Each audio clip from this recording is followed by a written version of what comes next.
Hey there, TikTokers and Mortal Kombat fans. I've seen Mortal Kombat 2 now twice, and it's time for the review. Spoiler warnings ahead for anyone who hasn't seen Mortal Kombat 2, or if you don't care. But if you do care, swipe away now. So, I want to start off by listing my biggest gripe, and then we'll get into the stuff I liked. My biggest gripe was Quan Chi's voice. Not Quan Chi himself. He's very important to the plot and will likely be important to the plot in the future if they continue to do more movies. But it's his voice. Just his voice. I don't know who the actor was, but he came off sounding like Apocalypse from X-Men. Whereas Quan Chi is supposed to sound like strong and baritone with a smooth voice. Kind of like, if it was me, if I was casting the role, I would have cast Mark Strong, the bad guy from the first Robert Downey Jr. Sherlock Holmes movie and a bunch of other things. He has a Quan Chi voice. Whoever did Quan Chi did not. Other than that, my only other gripes really were some of the character reveals felt a little rushed. Like they could have had a bigger coming out moment, like Baraka and Shao Kahn.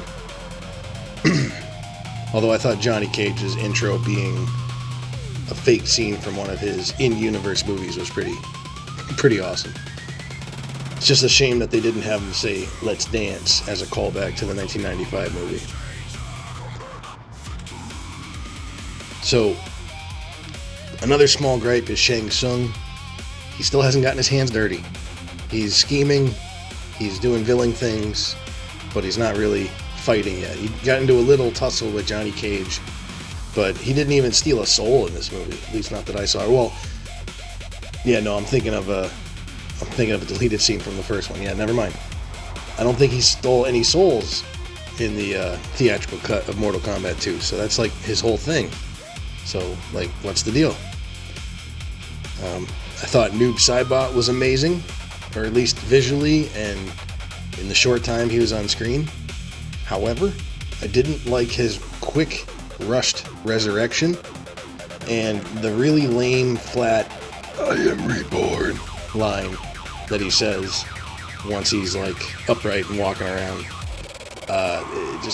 The movie was just under 2 hours long, so I feel like they could have spent more time on Hanzo in NetherRealm and Noob Saibot getting resurrected and Bihan getting resurrected. I didn't mind Carl Urban as Johnny Cage. I thought it actually worked pretty well once you settle into the fact that he's like an older, bitter, out-of-date Johnny Cage that no one really cares about anymore. Other things I liked were just the explosiveness of the action and the choreography of some of the fights, or some of the chemistry between unlikely duos like Johnny Cage and Baraka, or should I say Johnny fucking Cage. Those scenes with them two together were just pretty awesome in my opinion, and I always had a soft spot for Baraka ever since Mortal Kombat Trilogy, which I think was my first Mortal Kombat game. I also really liked how they had Johnny standing there wobbling after him and Katana were done fighting, with Shao Kahn going, "Finish him!" Kind of like a callback to the games, where if you take too long with the fatality, they just fall over. That was gold. I thought the simple tournament structured plot, where they trimmed all the fat, was pretty good for the most part. They included like the necessary backstory for Adinia. And like I said, I think they could have spent more time on Bihan and Hanzo. But other than that, the pacing felt pretty good.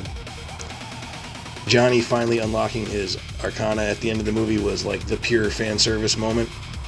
But part of me really wanted him to uppercut Noob Saibot's head into the lava pits behind him. But I understand like the whole thing was to destroy the amulet. So uppercut to the face probably wouldn't work for that. I wasn't surprised about the fact that Cole dies, but I was surprised how it happens. because the internet spoiled it for me before I first saw it. And then I see him versus Shao Kahn in the Deadpool. I figure Shao Kahn's going to knock him into the Deadpool, and he's going to have a horrific death where he like melts. It's going to be prolonged and agonizing. The very quick splat nature of his death did catch me off guard. But with the way Liu Kang died and how they're hinting at resurrecting Kung Lao and Quan Chi still hanging around, and even Raiden saying, "Let's go find our friends," or whatever at the end. They're obviously working on some type of resurrection scheme.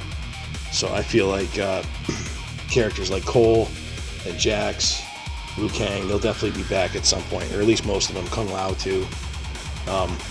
Actually, fun fact, I took my 7-year-old son, to see Mortal Kombat in the theaters on Memorial Day. And his favorite character from the games is Shao Kahn, by far. He loves Shao Kahn.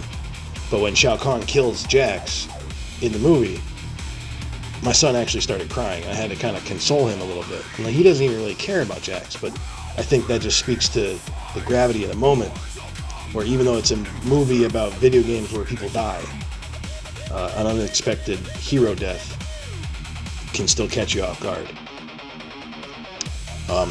So all that being said, my quick ideas for a potential third movie, if they want to make one, which I hope they do.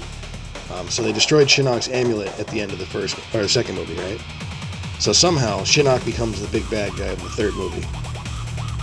Whether he escapes after the amulet was destroyed or whatever. But I want it basically to be Shinnok and Shang Tsung trying to enslave the Dinya, Outworld, Earth Realm, all the realms, for their own power. And then using the Lin Kuei Cyber Initiative to introduce characters like Cyrax and Sektor and Smoke. But I also want to see Joe Taslim, who plays Bihan Sub-Zero, Noob Saibot. I want to see him come back as a twin brother version of Kuai Liang, the good Sub-Zero. I'd love to see Joe Taslim as Kuai Liang. But then I also want to see a resurrected Cole be given the mantle of Scorpion by Hanzo, who wants to quote-unquote retire to spend the afterlife with his family. So then Cole becomes Scorpion. But then after all the good guys, Jax, Cole, Liu Kang, Kung Lao are all resurrected by Quan Chi, by being forced to do it by Raiden or whatever. I would want the four of them to become Revenants, because Quan Chi, being a scheming little necromancer, is built in a back door for Shao Kahn and Shinnok to make them Revenants, and all of a sudden they become evil. So then you'll have showdowns between like a good Sub-Zero versus an evil Scorpion to kind of flip that dynamic. By the end of it, I would want a bunch of new characters to make appearances, like Kenshi, Nightwolf, Ermac, Rain, maybe some monstrous characters like Motaro and Kintaro. If you have room, guys like Tremor and Fujin and Scarlet, Tanya maybe. But yeah, by the end of it, I would want King Jared taking over the body of Ermac to help finally destroy Shinnok and Shang Tsung, and have most of the good guys still alive by the end of the movie, so that when they tease a fourth movie, yes, I have an idea for a fourth movie teaser, there'll still be some good guys to work with. And I want the fourth movie teaser to be Kotal Khan showing up to Skyrim, to Raiden's Sky Temple, asking for help to stop impending Armageddon, where it'll basically be the plotline of the video game Armageddon, with Blaze being the big bad guy. But that's my thoughts. What do you guys think? What do you think of Mortal Kombat 2? How do you think it tied into the first one? Or do you like these new reboots overall? Do you hate them? What's your opinions? Because I wasn't unhappy with the first one at all from 2021. I thought that was a pretty decent movie. I didn't hate Cole like a lot of people did. I thought he was a decent way to integrate new fans into a point of view in the movie, even if his powers was kind of like just plot armor. So, what are your thoughts? Because those were mine. Take care.